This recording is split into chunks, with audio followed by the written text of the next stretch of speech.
Hello again, everybody. This is Dan Clouser, and welcome back to the Journey of My Mother's Son podcast. Today I'm joined with a good friend, a former school teacher, author of the book Before the Glory, most importantly, the co-founder of Best Inc., which we will be talking about, Billy Staples. Billy, thanks for joining me today. It's my pleasure. Talk about home interview. This is as homey as it gets. Sure does. So whoever's listening, I hope you're sitting back, you got your feet up, and you're just able to get lost in the interview, because with Dan, we're going to hit some good topics. Fire away, my man. You take it. Absolutely. We were in the kitchen of Billy's house in the 11th hour of his fundraising event for BEST, which is a scholarship program in the Bethlehem, Allentown area of Pennsylvania here. Just give a real quick background. Billy and I know each other through a mutual connection, Bob Solomon. We met and really have only spent a few hours together, but we seem like brothers. From another mother. Yeah, without a doubt. So first of all, Billy, real quick, let's talk about the book. School teacher becomes author. Tell me about what was so intriguing to you to want to write the book Before the Glory. I was a middle school English teacher in the middle of the projects or low-income housing. My classroom was surrounded by books. I used portions of books to teach, like a lot of English teachers trying to make a point. I used Chicken Soup for the Soul books written by Jack Canfield, and it worked. So I love baseball. I started to do field trips with the students as a reward to meet baseball players, whether at their house or a diner, and then I'd get a parent to come along, so we had a chaperone.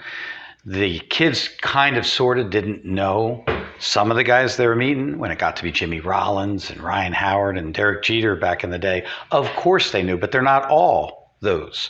So the rules of the trip was you have to ask the player a question when you were my age, which would technically refer to Before the Glory. So I thought I had something, and I approached the baseball players union, not MLB, but the players union, had a meeting in New York, and they said, get backing. You got a good thing here. You got black, white, Latino players, old ones, young ones, stars of the game, and Hall of Famers that I could network to. But you've got to get backing. I got connected with a co-author named Rich Hirschlag, who is on the New York Times bestseller list. If you Google it, Hirschlag, Herschlag. I decided rather than pitch it to publishers, right? This whole publishing thing, I was going to pigeonhole focus on it was going to be published by HCI, which is 80% of their sales are Chicken Soup for the Soul books. And so pigeonhole focus, and then getting powerful emotional interviews from player after player. And instead of trying to get other interviews, I asked the players to refer me to other players if I showed proper respect to your mom or dad or your grandparents who raised you.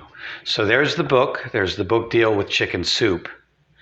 And that all led to, okay, now we've got money coming in. What do you do with it? You give it back to the kids and you pay it forward. Yeah, very cool. So how did you build that network of players? Well, I was blessed. So for anyone in the audience, I was born in 1962. I was 11 years old in the early 1974, and that was the first year I was inside the Yankees locker room. And the first day I was inside the Yankees locker room was on Old Timers Day. So building relationships, well, that's a common term now in 2020. But to be honest, 46 years ago, you just did it. There wasn't even a term for it. So that meant I got some phone numbers of maybe Hank Bauer or Moose Skowron, Irv Noren. I mean, I could get Charlie Silvera. I could go on with the old timers, but We were there so many hours before the game. What you and I are doing right now is what we were doing. What you were doing in my house last night with all the players is what we were doing on Old Timers Day. And so I got addresses, I got some phone numbers, I wrote them letters, asked them just one question, I compiled it for a report. I started to build rapport. And by 1975, when those old timers came back to the Yankees locker room, as a 12-year-old, I was accepted in as one of them because of building relationships. That's the answer. So cool. So cool. So, as you just mentioned, we were here last night for a small gathering of some of the players. It'll be at the fundraising event tonight. And, it's funny, we were surrounded by 6, former big leaguers. But you made a statement at some point in the evening where you said about the event today, tomorrow, you said last night, really has nothing to do with baseball. But yet there'll be in upwards of 25 former big league players. There'll be 33. That'll be there tonight. So, for our audience, if you can just kind of give them an idea of what is best, what does it do, but how can you make a statement that an event with 33 former big leaguers has nothing to do with baseball? And you know what it is? Here, before I answer it, is it true? Do you get it? Absolutely. Okay, so my job is to explain it to the audience. BEST stands for 4 words, BEST. It's a 501c3 nonprofit where no one on the board of directors has a salary, and they don't get. They do it for passion and love and belief. BEST stands for Building Education Support Teams, and it means that there's no application. We go on referrals of seniors in high school that have gone through something. Let's leave it at that. That means that we are going to mentor you. You're going to have one mentor assigned to you for 4 years of college, and that mentor is carefully picked. That is worth way more than whatever money we're giving you. We're giving you over your 4 years between $5,000 and $11,000. So that's $5,000 to $11,000 of money you will not have to pay back in student loans. But you will, according to the contract you sign, you will give back to your community documented for the first 2 years after your graduation. We have almost 80 college graduates that we have given 8 checks to. And 8 times 8 is 64. So we've written 640 checks. And we currently have over 20 kids in the program. The kids don't necessarily know anything about baseball. So where does the players, by the way, the event tonight is to honor the 11 new graduates and let them speak and let them feel good. And their mentors are going to introduce them. And isn't that what the whole world should be about? Giving back without expecting anything in return? Well, we're getting a return tonight. So the baseball thing is, whatever my story is, which it's not this interview, whatever my story is, those players at 11 years old gave me hope. They gave me attention. They gave me time. They didn't make me feel hurried when I'd sit on the stool and they were putting on their sannies or their flops or throwing on their t-shirt or coming back in from working out. They treated me like a person, not like an 11-year-old gopher that takes keys and tickets and errands. And then I looked up to these guys, not so much for their stats. There was going to be players here tonight that only played for a year or two, and they mean as much to me as any. We brought in 10 Hall of Famers over the years. It's not about your statistics. It's about your dignity, your courage, your integrity, your personality. And these players are brought in so they can do to kids, my kids, our kids, what was done for me when I was a. So are they really baseball players? It's just that's the theme. And watch, and we're sold out, and it works. And golf, by the way, they're all going to golf. In case there's a golfer listening to this, we sell out because we're cheap. We don't gouge you. We sell out way ahead of time. So if you want to write down the website, if you're a golf fanatic and a baseball fanatic, it's thebestscholars.org. And let me tell you, it's not just golf. It's a party. Yeah. So I think I did the best I could to explain the history of all this in a short period of time. Yeah. So one of the things where I think you and I really connect is just our desire to want to give back.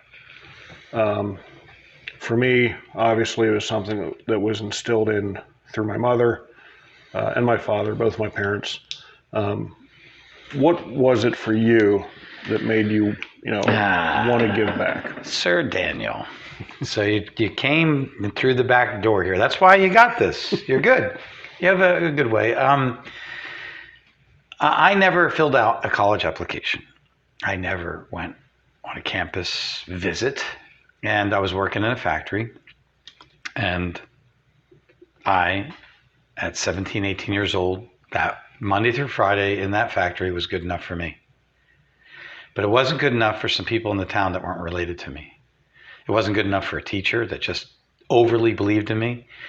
And there's a lady named Kitty that I was taken to her house. And at 18, she informed me that she would like me to take some general education courses at the community college. And she would make a donation towards it. And I got a student loan. And she'd like me to report into her once a month. So I am, it happened to me. It changed my life. Look at the house I'm in and the car I drive and my circle of friends. And she just said, C's are average and you're not sitting here because you're average. So they're unacceptable. Kitty has passed on, but not her words or her wisdom. And she said, I'm not helping you financially for you to be average. So you don't need to know your major. You don't need to know where you're going. You don't need to know where you're working. But that course, that professor, that syllabus, deliver. Deliver just like you're the leadoff hitter for your high school baseball team.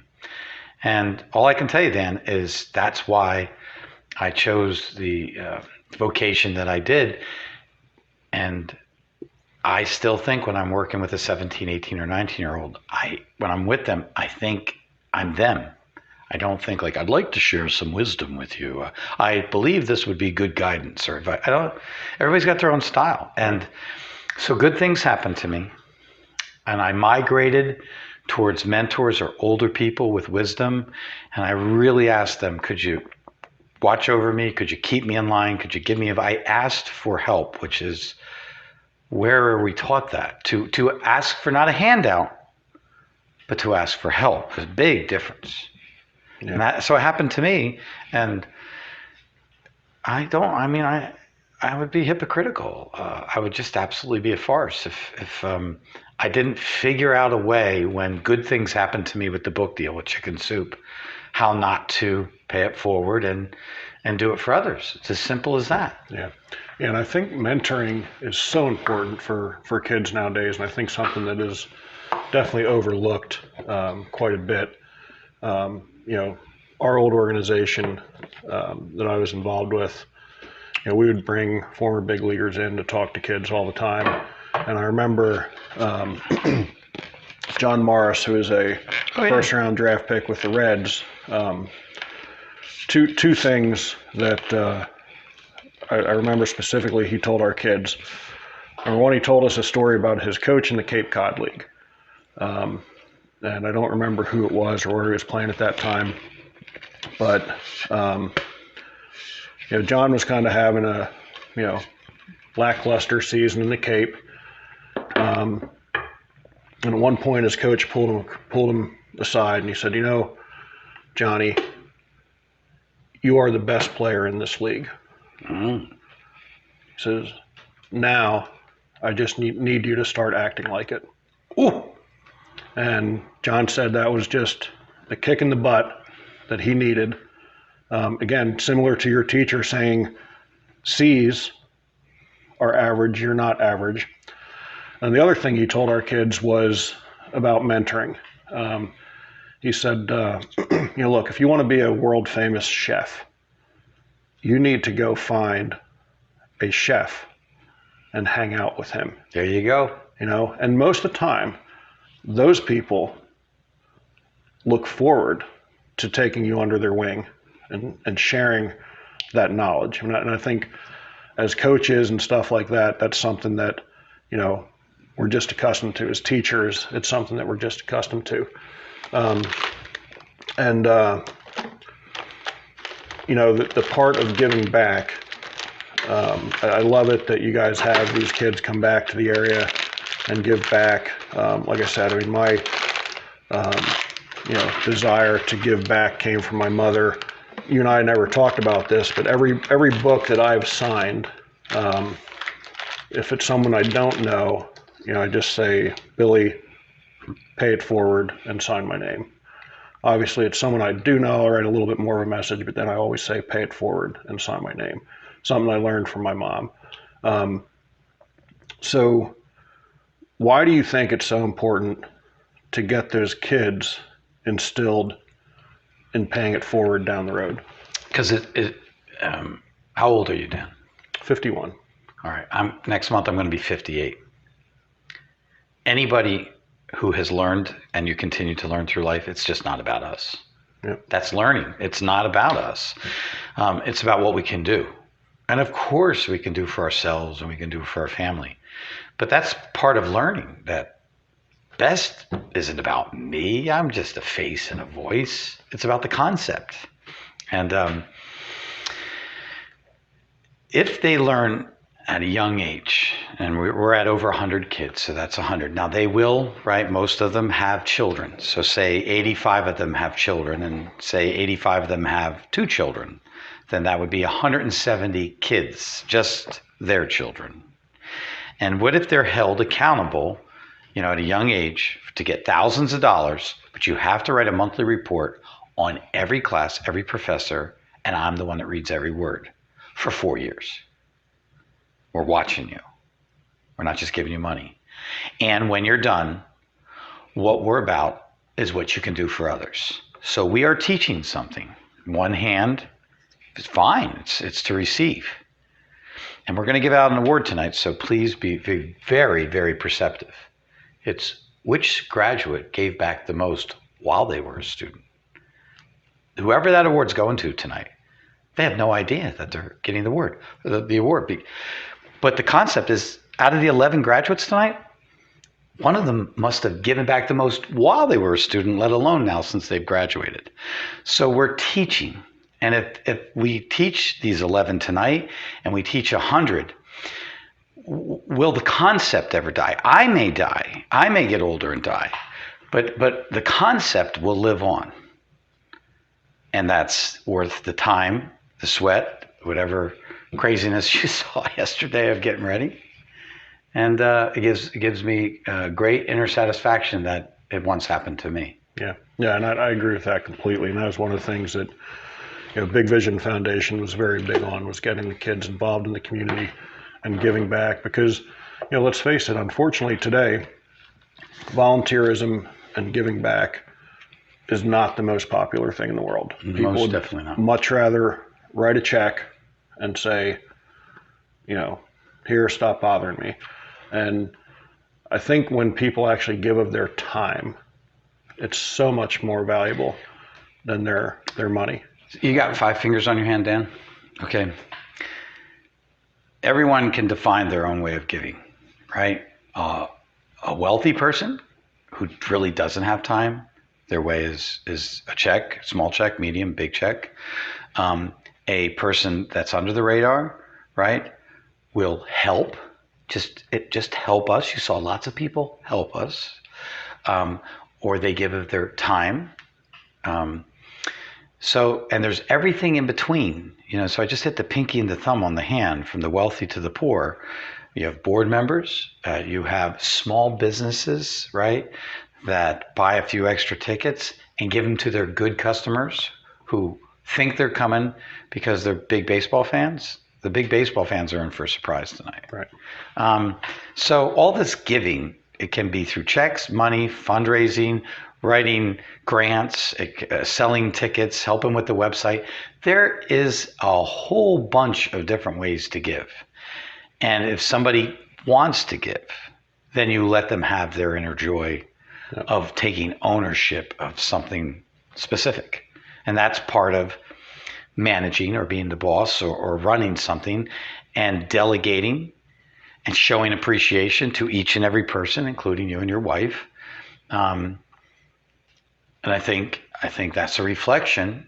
Whatever went on last night and whatever goes on tonight is a reflection of how all the parts work. And that's not talking about one kid. It's a lot. Yeah.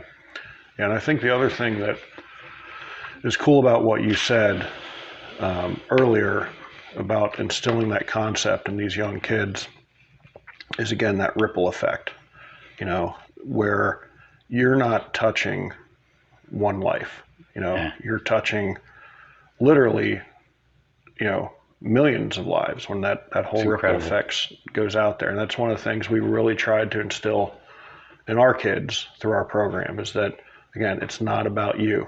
We're all interconnected. We're all in this together, regardless of what society may want to tell us now sometimes. Yeah. Well, you can buy into any kind of cupcake you want to at the cupcake store, and we understand each other because we happen to be our energy is connected to the same type of cupcake. Yeah. So we're just about out of time. Before I ask you my final question, anything else you want to mention about BEST?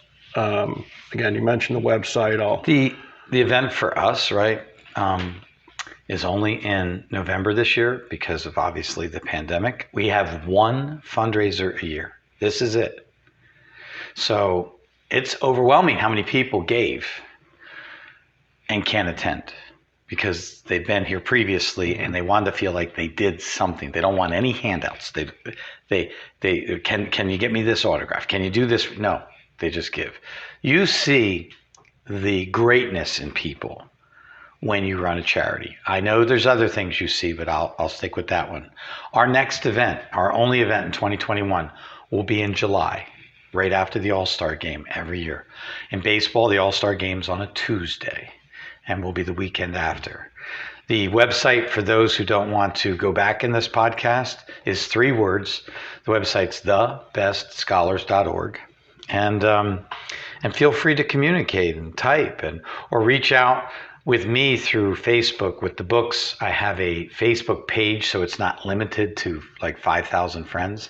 It's Billy Staples Author. But if you're listening to this and you made it this deep into the interview, type, share. I heard from a group from Cincinnati yesterday, and they said, is this all going to happen? And should we drive in from Cincinnati? And I've never met these people, but through a podcast like yours, there's 4 guys driving in from Cincinnati. This is 10 hours, folks. 10 hours they're driving. And you know what they're going to feel tonight? They're going to feel good. Yeah. And they're going to be happy. No doubt. And if this podcast let a few people relax and feel good and feel happy, reflect on their moms and the mom effect that you have, then God bless. We had a good interview. Absolutely. So, final question. As I had told you, the subtitle of the podcast is Many Little People in Many Little Places, which is derived from a song by a guy by the name of Michael Franti and his song Gloria, which says, when many little people in many little places do many little things, then the whole world changes. And I tell everybody as I'm asking the question, you've really kind of answered that question throughout the podcast, but if there is one thing, as you reflect back on Billy Staples' life, that you feel is a little thing that you've done to make the world a better place, what would that be? I believe when preparation meets opportunity, when you overly prepare, when it meets opportunity, then you might have a shot at success. And my thing that I connect with the most with this question is there is a woman named Linny, Linny, Fowler, Fowler. You can Google her. She was the daughter of the man who started UPS. She has passed away. but she was curious about what I was doing before there was a charity. So one person believed in me before I raised $1 ever in my life or believed in myself.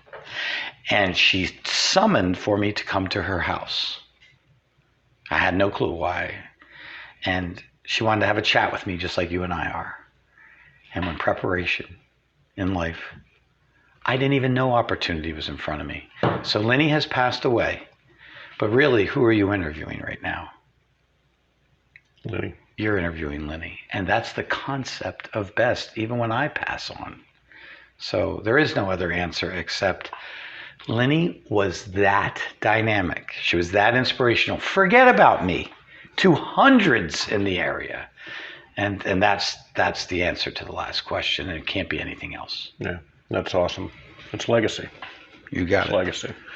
Well, Billy, I appreciate you taking the time. Like I said, I know I've done these events. I know what, 3 hours prior to the event can be. So to carve this time out, I'm very appreciative. I appreciate that you've loaned us your driveway for a few days to let us stay in the RV, and Yuka's appreciative of the grass in the yard and all that sort of stuff. But we're really looking forward tonight. This whole experience has been a blessing to us. We were debating with it being in November whether we would still be in Pennsylvania, but my wife and I are both incredibly grateful that we've got to make a special run to fill the tank with propane because we've been running the furnace in the RV so much with the cold. It's well worth the price, without a doubt. Well, then I guess I might see you in July of 2021, Mr. Dan. I think you might.